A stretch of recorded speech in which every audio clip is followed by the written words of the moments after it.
ये फ्रेंड्स अस्सलाम वालेकुम। रेसिपी के इस किचन में खुशामदीद। मज़ेदार से डिज़र्ट की रेसिपी के साथ। तो बिस्मिल्लाहिर्रहमानिर्रहीम। इसके लिए सबसे पहले आपको चाहिए मैदा। अच्छा, आपने ले लेना है तकरीबन आधा कप मैदा और उसके साथ आधा कप ही आपने इसके अंदर शामिल करना है मिल्क पाउडर। किसी भी ब्रांड का आप जो है खुश्क दूध ले लीजिएगा और आपने इसके अंदर शामिल कर देना है।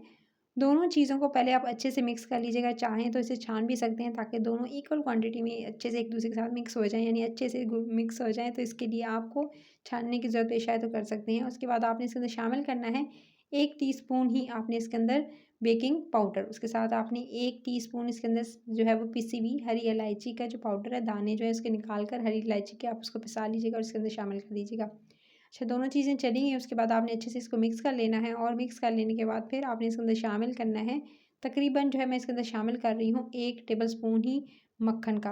अच्छा, 1 टेबलस्पून इसके अंदर मक्खन जाएगा और मक्खन इसके अंदर शामिल करने के साथ ही ये थोड़ा मेल्टेड मक्खन है।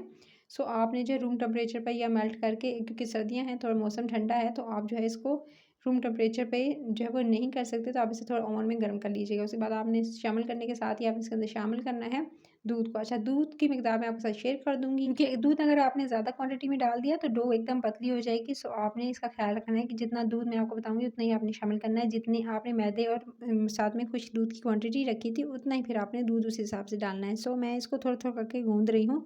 तो ये परफेक्ट सी डो रेडी हो चुकी थी। ये देख सकते हैं। बस अब आपने इसको मज़ीद थोड़ा-सा गूँधना है, और लेकिन दूध की मिकदार बताऊँ तो मैंने सिर्फ़ और सिर्फ़ 3 टेबलस्पून, नॉर्मल जो खाने का चम्मच होता है ना, 3 टेबलस्पून इसके अंदर दूध गया है। सो इससे ज़्यादा आपने ऐड नहीं करना है। बस इसको बहुत ज़्यादा अच्छे से आपने एकदम जो है वो डो को अच्छे से गूँध लेना है, और गूँधने के बाद फिर आपने इसको एक तरफ रख देना है 10 से 15 मिनट के लिए।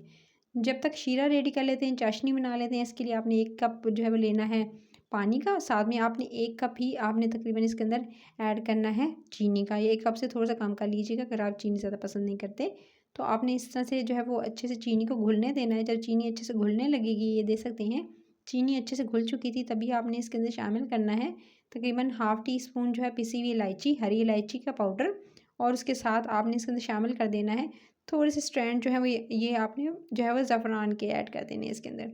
ज़फ़रान चला गया इसके अंदर, और उसके बाद आपने इस चाशनी को अच्छे से पकने देना है। 2 से 3 मिनट पकने देंगे। उसके बाद इसके अंदर थोड़ा-सा जो कह सकते हैं 1 से 2 चुटकी आपने ज़रदा रंग इसके अंदर शामिल करके, चाहें तो ऐड कर लीजिएगा, नहीं तो ऑप्शनल है।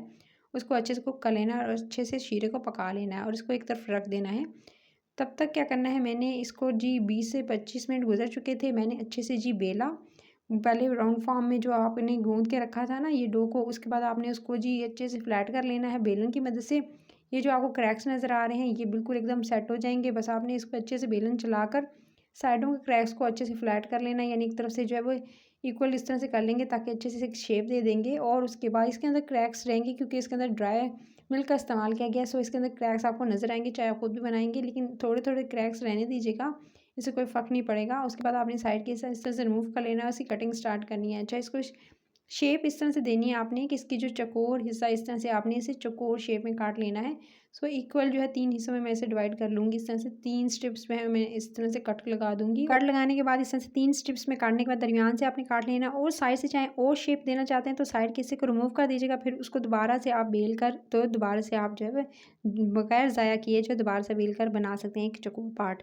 तो इस तरह से मैंने बना लिया था। अब साइड से थोड़ा-सा और कट करके मैंने सेट कर लिया था। लीजिए जनाब, अब आपने क्या करना है, परफेक्ट सी जब शेप आ जाएगी तो आपने गर्म करना है ऑयल, और गर्म ऑयल के अंदर आपने इसको डीप फ्राई कर लेना है। इसको तकरीबन 4 से 5 मिनट डीप फ्राई करेंगे और अच्छे से कलर आने देंगे। अब आपको मैं बताऊंगी किस तरह का कलर आना चाहिए। ये आपको क्रैक्स नज़र आ रहे हैं ना, ये इसके अंदर बनेंगे। सो ये इसी तरह से रहेंगे, और अब आपने जो है वो इसको अच्छे से कुक होने देना है जब तक कि इसका अच्छा सा कलर नहीं आ जाता। अच्छा जी, इसको आपने जी इस तरह से एक तरफ से ये देख सकते हैं अभी लाइट कलर आया है। अभी मज़ीद इसको कुक करेंगे जब तक कि इसका डार्कर कलर नहीं आ जाता। सो मैं इसको 2 से 3 मिनट तो बिल्कुल इसको आपने इसकी साइड टर्न नहीं करनी है। फिर उसके बाद आप इसकी साइडें टर्न कर सकते हैं और इसको जो है वो इस तरह से दूसरी तरफ से कुक कर सकते हैं। दोनों तरफ से अच्छा सा कलर आने तक आपने अच्छे से कुक करना है। मज़ीद इसे एक दफ़ा दोबारा टर्न करके मैं कुक करूँगी जब तक कि चाशनी को दोबारा चूल्हे पे चढ़ा देती हूँ। और ये देख सकते हैं एक तार से जैसी नहीं होनी चाहिए, थोड़ी-सी जो है वो कह सकते हैं कि पतली होनी चाहिए, यानी एक तार की नहीं बननी चाहिए। उसको गर्म करने के लिए मैंने हल्का सा चूल्हे पे रख दिया था।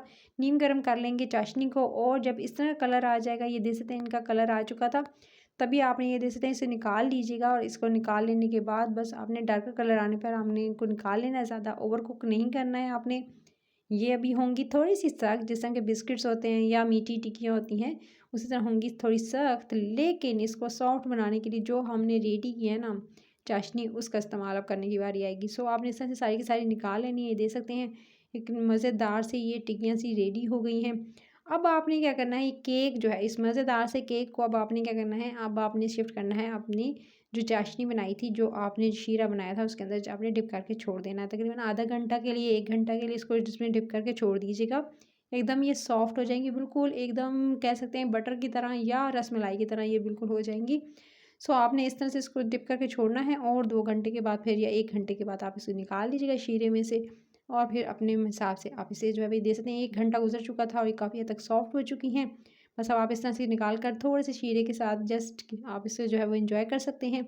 और इसको ऊपर से गार्निशिंग करनी है लास्ट में, बस इस तरह से आप निकाल लीजिएगा शीरे में से और थोड़ा सा शीरा इसके अंदर रहने दिया है और इसके ऊपर ऐड कर रही हूँ थोड़े से पिस्ते बादाम और इसकी गार्निशिंग कर ली थी।